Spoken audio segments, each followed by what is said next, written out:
Rounds of applause sounded in the Hippodrome Theatre in Baltimore when dancers of Shen Yun Performing Arts displayed challenging techniques on stage.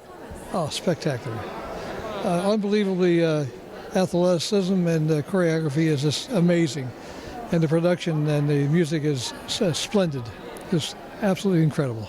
It's like looking at a bouquet of flowers, right? There's stuff going in all directions, and there's all these, colors and interwoven, activity between the performers. It's just very mesmerizing in a word. Watching the dancing, the passion in the faces of the performers, that was really inspiring as well. Shen Yun draws inspiration from China's 5,000 years of history. But what else I really loved about it was the storytelling. And so you had some of the myths in there, and you had some historical components to it.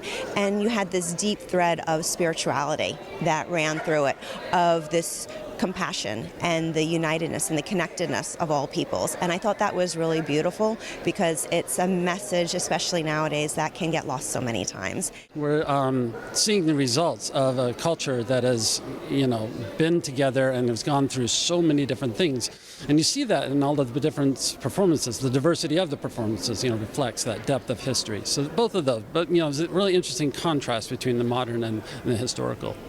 Shen Yun's live orchestra also includes ancient Chinese instruments. And there was a solo in the pipa during one of the scenes where the maiden had to give up her life for the drunken emperor.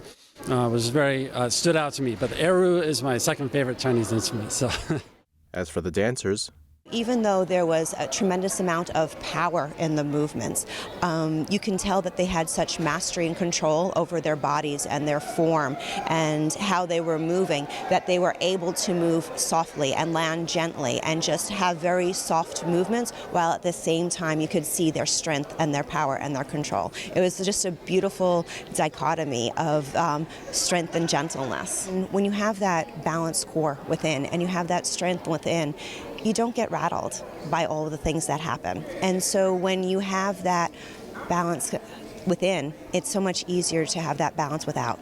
And so you could definitely see it, I believe. I also just felt like maybe because of their personal experiences, that it showed up through their dance and performance as well. I was personally inspired by how they stood for their faith, even through persecution, and still came out victorious in the end. Shen Yun's mission is to revive China's traditional culture, one almost lost under communism. It's heartwarming to see what it turned out to be now. The culture exposure is more than I was expecting. So it's very, very informative. NTD News, Baltimore, Maryland.